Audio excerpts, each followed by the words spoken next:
दोस्तों, आप सभी का आपके अपने YouTube चैनल स्टडी विथ मनोहर पर स्वागत है। दोस्तों, आज हम यूपीएससी के सबसे बेहतरीन एक प्रश्न पत्र जिसे एथिक्स के नाम से जाना जाता है, जो सामान्य अध्ययन के 4 पेपर होते हैं, उसमें चौथा पेपर जो है उसको एथिक्स कहा जाता है, नीति शास्त्र कहा जाता है। उसके बारे में हम एक डिटेल में अलग से वीडियो लेकर आए हैं, क्योंकि आप सभी के कॉल और मैसेज आ रहे थे कि सर इसके ऊपर एक अलग से वीडियोस बनाइए ताकि हम मैक्सिमम सीख पाए और इसमें ज़्यादा से ज़्यादा नंबर गेन पाए।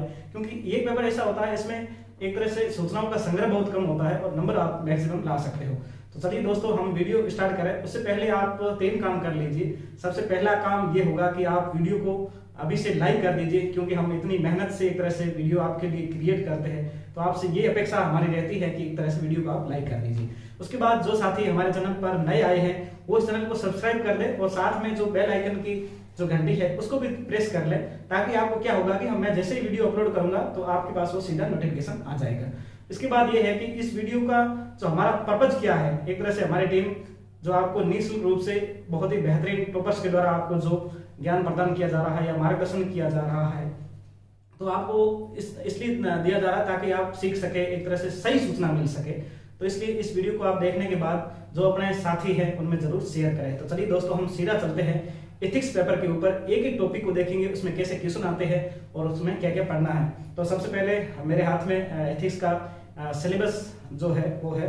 इसमें यूपीएससी ने लिखा है कि इस प्रश्न पत्र में ऐसे प्रश्न शामिल होंगे जो सार्वजनिक जीवन में क्या है, पब्लिक लाइफ में ईमानदारी, जो अपने स्टूडेंट्स है उसमें सत्यनिष्ठा, इंटीग्रिटी और ईमानदारी से संबंधित विषयों के प्रति उनकी अभिवृत्ति, जो एटीट्यूड है वो चेक किया जाएगा और उनका व्यूज क्या क्या है, यानी आपकी मानसिकता किस प्रकार से है। कहीं ऐसा ना हो कि आपकी महिलाओं के प्रति, देश के प्रति, संविधान के प्रति, महात्मा गांधी के प्रति, इनके प्रति आपका क्या एटीट्यूड है, वो आपका इन क्वेश्चनों के अंदर झलकता है। क्योंकि ये आपका फैक्चुअल पेपर नहीं है, आपकी मनोवर्ती का टेस्ट पेपर माना जाता है। समाज में आचार व्यवहार से विभिन्न मुद्दों, सामने आने वाली समस्याओं, जिसमें एक दूसरा जो 130 नंबर की केस स्टडीज होती है, उसमें आपके हाव भाव और व्यवहार को देखा जाता है। तो इसलिए यूपीएससी ने ये लाइन पढ़नी जरूरी है, क्योंकि इसमें पता चलेगा कि इस पेपर को ऐड क्यों किया गया है। और फिर अगर आप ये समझ गए तो आप उसके अकॉर्डिंग आंसर लिखोगे, आपको नंबर दे दी जाएंगे। अब हम सीधा सिलेबस के ऊपर चलते हैं। तो सबसे पहला है कि नीति शास्त्र तथा मानवीय संबंध। इसमें क्या है कि एथिक्स और जो ह्यूमन जो बिहेवियर है उसके बीच में क्या क्या रिलेशन है। तो नीति शास्त्र जो एथिकल वैल्यूज होते हैं, जैसे महात्मा गांधी के जो सत्य अहिंसा टाइप के जो वैल्यूज हैं, उन्होंने एक तरह से पूरा अपना बेस तैयार किया है, वो हमारे जीवन को पूरी तरह से प्रभावित करते हैं। तो इनको आपको इसमें पढ़ना है। और इसमें यह कि मानवीय क्रियाकलापों में नीति शास्त्र का सार तत्व क्या है, एसेंस क्या है।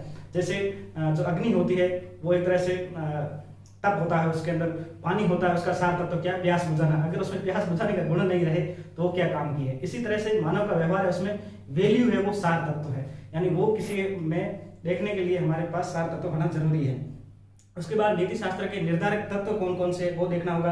आउटकम क्या हो सकते हैं, अगर कोई व्यक्ति नैतिकता के अंतर्गत चलता है तो उसके आउटकम क्या हो सकते हैं, अगर वो गलत काम करता है या सही काम करता है, दोनों के परिणाम आपको देखने पड़ेंगे। इसको आप बांट लीजिए परिणाम, जैसे राजनीतिक रूप से, पर्यावरणीय रूप से, साइंस टेक्नोलॉजी रूप से आप बांट सकते हैं। उसके बाद निजी और सार्वजनिक संबंधों में नीति शास्त्र, क्योंकि एक जो सरकारी ऑफिसर होता है वो उसका निजी जीवन भी होता है, यानी परिवार भी होता है, पति पत्नी बच्चे सब होते हैं, और सरकारी सेवा में काम करता है तो उसको भी देखना होता है। और उसके बाद में जो हम देख रहे हैं मानवीय मूल्य, महान नेताओं, सुधारकों और प्रसारकों के जीवन, जैसे सरदार वल्लभ भाई पटेल, उनसे आप क्या सीख सकते हो, ठीक है, कांट हो गए, उनसे आप क्या सीखते हो। इस प्रकार से जितने भी नेता हैं जो हमारे लीडर्स हैं उनसे, और सुधार रिफॉर्मर हो गए। उसके बाद में एडमिनिस्ट्रेशन, ग्रेट एडमिनिस्ट्रेशन जो हुए हैं, जैसे वीपी मेनन साहब हो गए, ठीक है, वर्गीज कुरियन हो गए, मेट्रो मैन श्रीधरन हो गए। इस प्रकार के जो ऑफिसर हुए हैं उनसे आप सीख सकते हो, उनसे आपको एग्जाम्पल में आप लिख सकते हो। तो ये पहला चैप्टर था नीति शास्त्र और मानवीय संबंध। आगे हम देख लेंगे कि इसमें आपको क्या क्या पढ़ना है, वो भी देख लेंगे। उसके बाद में अभिवृत्ति, एटीट्यूड, तो इसमें आपको संरचना, वृत्ति, विचार, आचार के परिप्रेक्ष्य में इसका प्रभाव और संबंध, नैतिक और राजनीतिक अभिरुचि, सामाजिक प्रभाव और धारणा। धारणा क्या होती है, एक तरह से प्रशंसन से पावर कहा जाता है। ये क्या होता है, किसी व्यक्ति को अपने पक्ष में लेना। जैसे आप किसी को समझाने गए, ठीक है, कि आपको इसको वोट देना है, या आपको ऐसे हो गया कि जैसे पोलियो के बारे में, या कोई अपनी वैक्सीन है, जैसे अभी जो कोरोना का काल चल रहा है, इसमें क्या शब्द आ रहा होगा, वैक्सीन हेजिटेंसी। अगर यहाँ पर आपको एक आईएएस बना दिया जाए तो आपको कहे कि किसी भी जिले में आपको 85% टीके लगवाने हैं, तो आप टीके कैसे लगवाओगे। लोग अगर उनके बारे में ये एटीट्यूड है कि हम तो टीके लगवाएंगे नहीं, ये हमारे धर्म के खिलाफ है, ये समाज के खिलाफ है, इससे बुखार आता है, ऐसी किंवदंतियां फैली हुई है, तो आप क्या करोगे? फिर आप क्या होगा कि जो व्यक्ति जितना जो हमारी एक तरह से धारणा जो है वो जितनी अगर मजबूत होगी तो आप अपने तर्कों के माध्यम से सामने वाले व्यक्ति को प्रभावित कर लोगे कि ऐसा नहीं है, सरकार के द्वारा गाइडलाइन जारी की गई, ये चीजें हैं, तो आप टीका लगाइए ताकि होने वाले आप में कोई रोग नहीं हो। तो ये चीज हो गई। उसके बाद में सिविल सेवा के लिए कुछ अभिरुचियां, ठीक है, और बुनियादी मूल्य होते हैं। उसमें कौन कौन से? एक तो दिया सत्यनिष्ठा, इंटीग्रिटी, ठीक है, बहुत इंटीग्रिटी बहुत जरूरी है। उसके बाद भेदभाव रहित, आपको प्रशासन में जा रहे हो तो आपको बिल्कुल किसी के साथ में भेदभाव नहीं करना चाहिए और ये इसको पढ़ना पड़ेगा। गैर तरफदारी, यानी किसी के साथ आपको निष्पक्ष रहना सभी के साथ में। उसके बाद में है सार्वजनिक सेवा के प्रति समर्पण, ये सबसे बड़ा मूल्य होता है। उसके बाद में कमजोर वर्गों के प्रति सहानुभूति, ठीक है, सहानुभूति, सहिष्णुता और संवेदना, ठीक है, करुणा वगैरह, ये जितने वैल्यूज होते हैं। कमजोर वर्ग होते हैं जैसे गरीब हो गए, जो SC/STs हो गए, महिला हो गई, ट्रांसजेंडर हो गए, उनके बारे में आपके व्यू है थोड़े करुणा भरे होने चाहिए। उसमें आप कुछ चीजें उनके देखकर उनके मन में आप बुरे विचार आपको नहीं लाने चाहिए। उसके बाद में भावनात्मक समझ, ये है इमोशनल इंटेलिजेंस, बहुत ही महत्वपूर्ण टॉपिक में से एक है। ये आपके जीवन में सबसे बेहतरीन टॉपिक है। इसमें क्या होता है कि जैसे कोई व्यक्ति है ना, वो अपने आवेग से संचालित नहीं होना चाहिए। जैसे आपके सामने कोई रोड एक्सीडेंट हो गया, ठीक है, और आपको DM ने बोला कि आप जाइए रोड जो आप ये इसको जाम को खुलवाइए, आप कैसे खुलवाओगे? अब एक दो परिवार का एक्सीडेंट हो रखा है, अब गलती किसकी उस पर नहीं डिपेंड है। आप वहां गए और सीधा लाठी चार्ज कर लिया तो आप वहां स्थिति बहुत बिगड़ जाएगी। हो सकता है वहां दंगा हो जाए, हो सकता है वहां कुछ और घटनाएं हो जाए। तो यहाँ आपका इमोशनल इंटेलिजेंस, सामने वाले तर्कों को समझना होगा, उनका व्यवहार क्या है। तो आप क्या करते हो? बड़े नेताओं से बात करवाते हो, ये कहते हो कि सामने वाले पक्ष पर कार्रवाई की जाएगी, इस टाइप से चीजें होती है। इससे बोलते हैं इमोशनल इंटेलिजेंस, ठीक है, भावनात्मक समझ, बहुत ही बेहतरीन मूल्यों में से एक है। उसके बाद है भारत और विश्व के नैतिक विचारक और दार्शनिक, ये सबसे बड़ा टॉपिक है और इससे 2-3 क्वेश्चन आते हैं। हालांकि हम कितने दार्शनिक और विचारक है उनको तैयार करें, तो आप महात्मा गांधी को कर सकते हो, राधा कृष्णन को कर सकते हो, कांट को कर सकते हो, मील बेंथम, इनको आप कर सकते हो, यानी जो मेन है उनको कर सकते हो। और UPSC के 2013 से 20 जितने पेपर आए वो तैयार कर सकते हो। उसके बाद में हम देखते हैं कि लोक प्रशासन में लोक सिविल सेवा के मूल्य, नीति शास्त्र, स्थिति, समस्याएं, सरकारी और निजी संस्थानों में नैतिक चिंताएं और दुविधाएं, नैतिक मार्गदर्शक के रूप में विधि, लॉ, रूल, रेगुलेशन और अंतरात्मा, ठीक है। लॉ क्या होता है? जो पार्लियामेंट या अपने क्रिएट करती है। नियम, जो कोई संस्था होती है वो नियम जारी करती है। विनियम क्या होता है? जो रेगुलेटरी संस्थाएं होती है, जैसे RBI हो गई, ठीक है, जैसे RBI हो गई, ठीक है, कोई भी हो गई, जैसे SEBI हो गई, ये अपने खुद के रूल बनाती रहती है, उनको बोलते हैं विनियमन। विनियमक संस्थाएं जो रूल बनाती है उसे विनियमन कहते हैं। उसके बाद में अंतरात्मा, जो हमारी आत्मा है, उसके भी कुछ वैल्यू होते हैं। हम चोरी क्यों नहीं करते? कोई पुलिस के डर से चलो नहीं करते, ये तो अलग बात है, लेकिन हमारी आत्मा नहीं मानती तब हम नहीं करते। तो ये भी आपकी अंतरात्मा के एक तरह से व्यवहार हो गए। शासन व्यवस्था में नीति शास्त्र तथा नैतिक मूल्यों का सुदृढ़ीकरण, अंतर्राष्ट्रीय रिलेशन और विधि व्यवस्था में फंडिंग में नैतिक मुद्दे, ये है IR, इंटरनेशनल रिलेशन है, उसमें भी नैतिकता कैसे काम करती है वो अपने को पढ़ना पड़ेगा। और फंडिंग वगैरह सिस्टम होता है, उसको भी आप देखना होगा। NGOs वगैरह में किस तरह से फंडिंग होती है, और भारत के विरुद्ध में कई NGO ऐसे हैं जिनको पकड़ा गया कि वो भारत विरोधी गतिविधियों में लिप्त थे। उसके बाद में कॉर्पोरेट शासन व्यवस्था, आजकल क्या है कि पूरी दुनिया है ना, वो एक तरह से मल्टीनेशनल कंपनीज के दौर में आ गई है। इतनी बड़ी बड़ी कंपनियां बन चुकी है, उनका कारोबार एक तरह से किसी देश की GDP से बड़ा हो चुका है, वो पूरे देश में संचालित हो सकते हैं। तो एक तरह से अगर वो डूब गई तो पूरा देश डूब सकता है। जैसे रिलायंस हो गया, ये जैसे अडानी की बड़ी कंपनी हो गई, तो ये बड़ी कंपनियां हो गई, इस पर पूरा देश अब डिपेंडेंस होने लग गया है। तो इनमें क्या है कि जो कॉर्पोरेट शासन व्यवस्था इस तरह से होनी चाहिए। जैसे अभी आपने टाटा के अंतर्गत जो साइरस मिस्त्री और टाटा जी के बीच में जो विवाद आपने देखा था, तो इनमें क्या है कि आपको कॉर्पोरेट शासन व्यवस्था आपको अच्छी होनी चाहिए। अब हम देखते हैं कि शासन व्यवस्था में ईमानदारी, लोक सेवा की अवधारणा, शासन व्यवस्था और ईमानदारी का दार्शनिक आधार, सरकार में सूचना का आदान प्रदान, पारदर्शिता, ठीक है, ट्रांसपेरेंसी, राइट टू इन्फॉर्मेशन, ठीक है, जो 2005 में RTI आया था, उसको आपको अच्छे से पढ़ना है।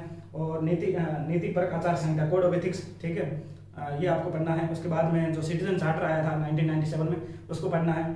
उसके बाद में वर्क कल्चर, कोई किसी संस्था के कार्य संस्कृति कैसे है। जैसे आप निजी संस्था में जाओगे आपको कितनी अच्छी कार्यशैली मिलती है, लेकिन आप सरकारी कार्यालय में जाइए, और इसके लिए किताब मैं आपको रिकमेंड करूंगा, राग दरबारी, अगर वो आप पढ़ते हो तो उसमें आपको जो कार्यालय की संस्कृति है उसके बारे में आप पूरी तरह से अवगत हो जाओगे। अब हम सेवा प्रदान करने की गुणवत्ता, लोक नीति का उपयोग, भ्रष्टाचार की चुनौतियां, ठीक है। तो ये दोस्तों क्या सिलेबस था, बेसिक सिलेबस था, यानी 6 टॉपिक है ये आपके बेसिक सिलेबस है, यानी इससे 120 नंबर के क्वेश्चन आएंगे। ये एक तरह से जो आप पढ़ोगे सिलेबस उसके तहत ही आते हैं।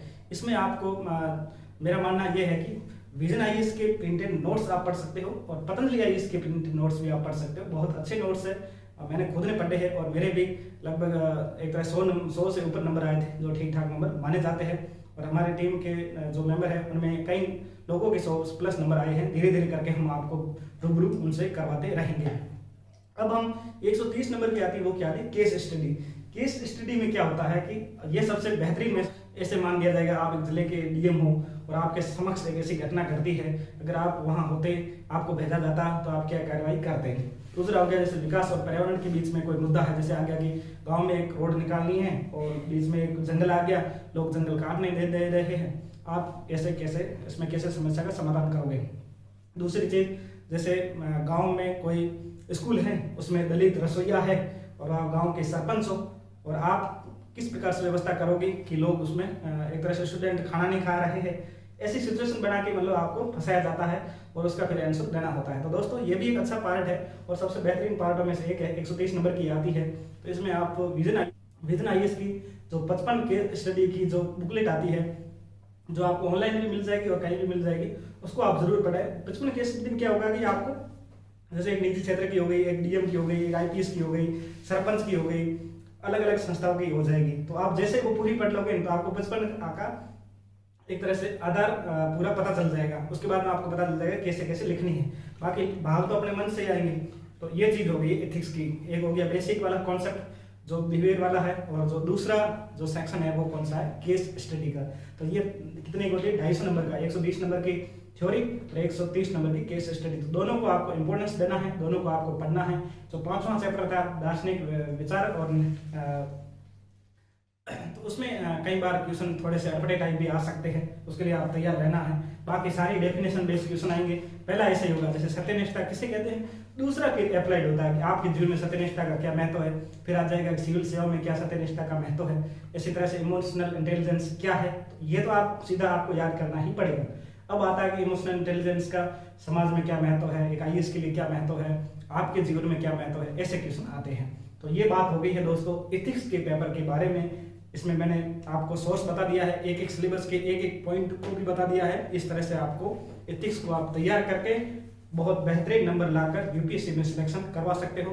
दोस्तों ये वीडियो आपके लिए अगर बेहतरीन साबित हुआ है तो जरूर अपने दोस्तों में शेयर करें और हमारे चैनल को सब्सक्राइब करें।